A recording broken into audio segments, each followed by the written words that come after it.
بسم اللہ الرحمن الرحیم۔ السلام علیکم۔ خلیفہ دوم حضرت عمر فاروق رضی اللہ تعالیٰ عنہ کے دور میں نہ صرف اسلامی سلطنت وسیع و عریض ہوئی بلکہ ان کی خلافت کا سب سے نمایاں وصف عدل و انصاف ہے۔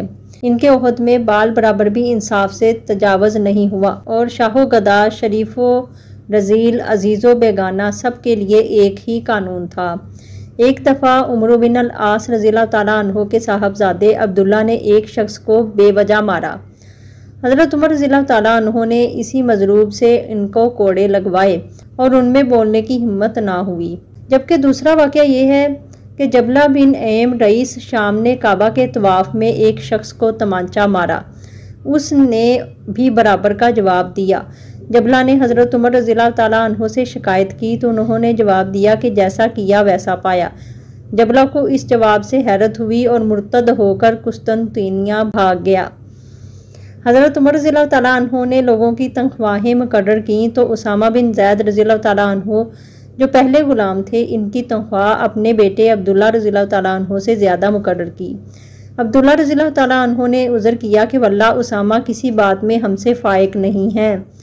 حضرت عمر رضی اللہ تعالیٰ عنہ نے فرمایا کہ ہاں، لیکن رسول اللہ صلی اللہ علیہ وآلہ وسلم کو اسامہ تم سے زیادہ عزیز تھے۔ حضرت عمر فاروق رضی اللہ تعالیٰ عنہ کے عدل و انصاف۔ تیسرا واقعہ یہ ہے کہ ایک دفعہ قبیلہ بکر بن وائل کے ایک شخص نے ہیرا کے ایک عیسائی کو مار ڈالا۔ حضرت عمر رضی اللہ تعالیٰ عنہ نے لکھا کہ قاتل اور وارثان مقتول کے حوالہ کر دیا جائے۔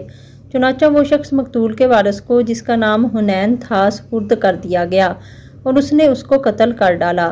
جبکہ پانچواں واقعہ یہ بیان کیا جاتا ہے کہ حضرت عمر رضی اللہ تعالیٰ عنہ نے ایک بوڑھے شخص کو گداگری کرتے دیکھا تو پوچھا، بھیک کیوں مانگتا ہے؟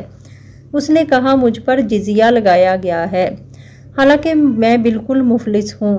حضرت عمر رضی اللہ تعالیٰ عنہ اس کو اپنے گھر پر لے آئے اور کچھ نقد رقم دے کر محتمم بیت المال کو لکھا کہ اس قسم کے ذمی مساکین کے لیے بھی وظیفہ مقرر کر دیا جائے۔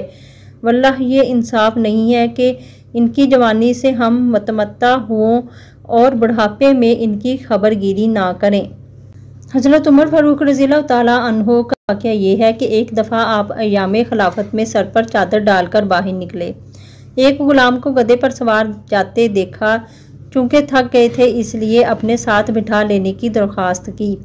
اس کے لیے اس سے زیادہ شرف کی بات اور کیا ہو سکتی تھی۔ فوراً اتر پڑا اور سواری کے لیے اپنا گدھا پیش کیا۔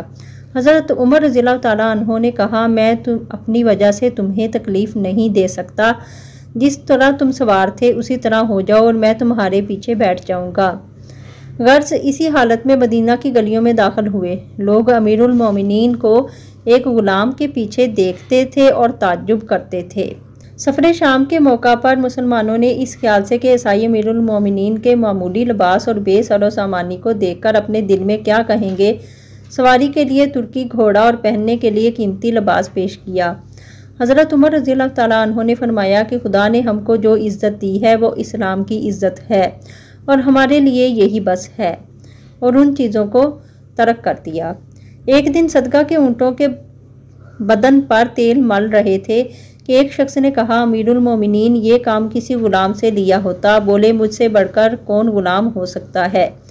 جو شخص مسلمانوں کا والی ہے وہ ان کا غلام بھی ہے۔